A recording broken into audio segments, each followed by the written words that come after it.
Cerita novel Kaisar Penentang Langit. Selamat menyimak dan menikmati. Bab 3001. Rombongan itu berangkat lagi, perjalanan mereka begitu sulit dipahami hingga lupa waktu.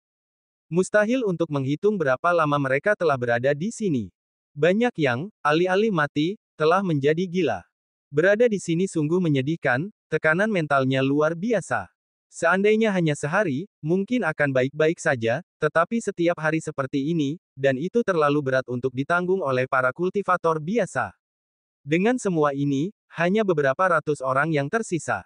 Bahkan di dalam suku binatang kuno, hanya ada beberapa lusin kultivator. Pada saat ini, langkah Lin Yan tiba-tiba terhenti. Ia telah menghitung setiap hari, dan sekarang sudah 20 hari penuh. Mereka telah menempuh 80.000 mil. Itu sangat cepat. Lagi pula, ini adalah pemakaman Wuji. Jika ia tidak berjalan di jalan ini, yang lain pasti sudah musnah sejak lama. Sepanjang jalan, formasi yang sebelumnya dipadatkan Lin Yan telah dilepaskan, merespons berbagai krisis. Sekarang, beberapa kaisar langit menjaga Lin Yan, takut akan ada bahaya yang menimpanya. Namun, bahkan di sini, ekspresi Lin Yan tampak muram. Tuan Lin, ada apa? Para kaisar langit ini sangat menghormati Lin Yan. Kemampuan Lin Yan menembus 80.000 mil ke tanah terlarang bukan hanya soal kekuatan. Jika kabar ini sampai tersiar, banyak faksi kuno akan menyambutnya sebagai tamu kehormatan. Dari tempat ini, Lin Yan perlahan berkata, jalan di depan dipenuhi dengan niat membunuh. Satu langkah yang salah dalam sejuta cara akan membawa kehancuran. Apa? Semua orang tercengang mendengar ini. Satu dari sejuta yang selamat. Ini benar-benar mengerikan. Untuk sesaat, semua orang berpegangan pada Lin Yan. Berada di sini, kami telah menyaksikan luasnya keabadian. Hanya 20.000 mil yang tersisa. Meskipun enggan, kami berterima kasih kepada Master Sekte Lin. Hari ini, saya memiliki warisan kuno, tetapi saya tidak memiliki jubah. Jika Master Sekte Lin menghargainya, saya ingin mewariskannya kepada Anda. Seorang kaisar langit berkata.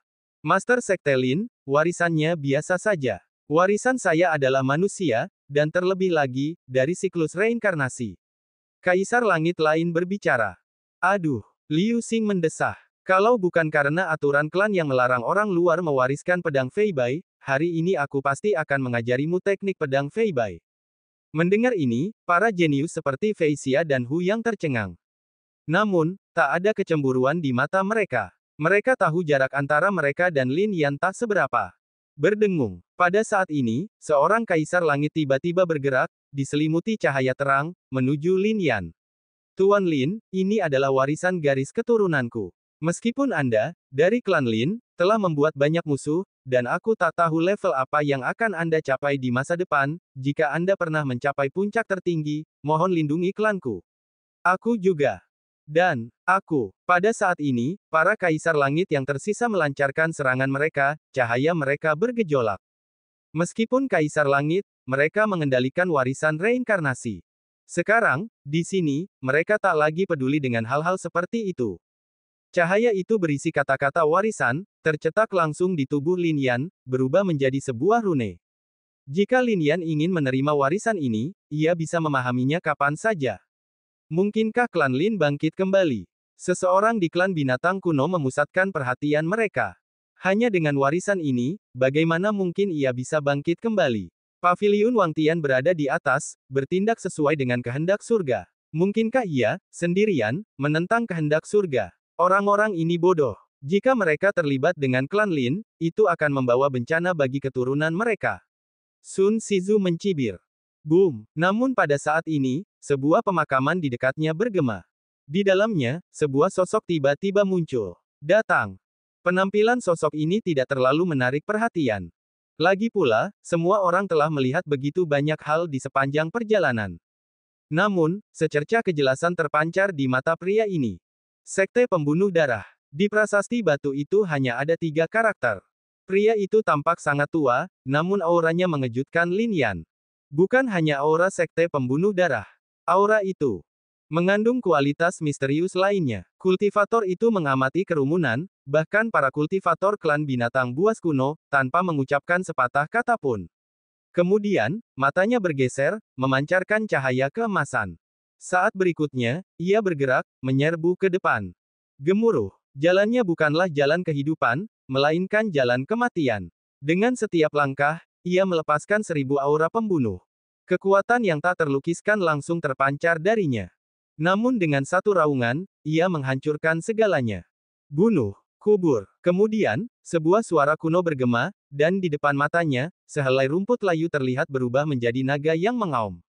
Namun dengan satu pukulan, kultivator itu menghancurkan mereka. Setetes air jatuh, membentuk sungai darah yang panjang, tetapi telapak tangan kultivator itu langsung menguapkannya. Krisis di sini benar-benar di luar jangkauan Kaisar Surgawi. Namun, itu tidak dapat menghentikan kultivator ini. Dia menggunakan taktik yang sangat brutal, maju dengan kecepatan yang tak terhentikan.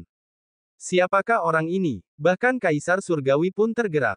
Di dalam klan binatang kuno, Feng Qianling dan yang lainnya terkejut. Apakah ini sosok Samsara yang kuat? Sekte pembunuh darah itu mengerikan. Bukan Samsara, tetapi mungkin Kuaso Samsara. Titik. Mata Sun Shizu juga menunjukkan keterkejutan. Seorang individu bangkit dan menyapu jarak yang sangat jauh, seberapa kuat itu. Para anggota sekte pembunuh darah itu misterius, asal-usul mereka tidak diketahui, dan identitas asli mereka jarang terungkap ke dunia sepanjang hidup mereka. Selain kekuatan tersembunyi itu, para kultivator sekte pembunuh darah benar-benar yang paling misterius. Lebih jauh lagi, legenda mengatakan bahwa sekte pembunuh darah terhubung dengan Sang Dewi. Kata-kata Sun Shizu membuat banyak orang tercengang.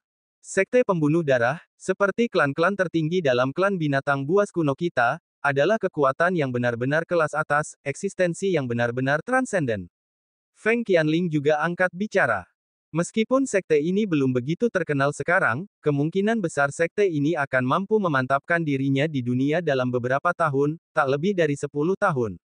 Sun Shizu angkat bicara. Di era sehebat ini, sekte pembunuh darah tak akan absen.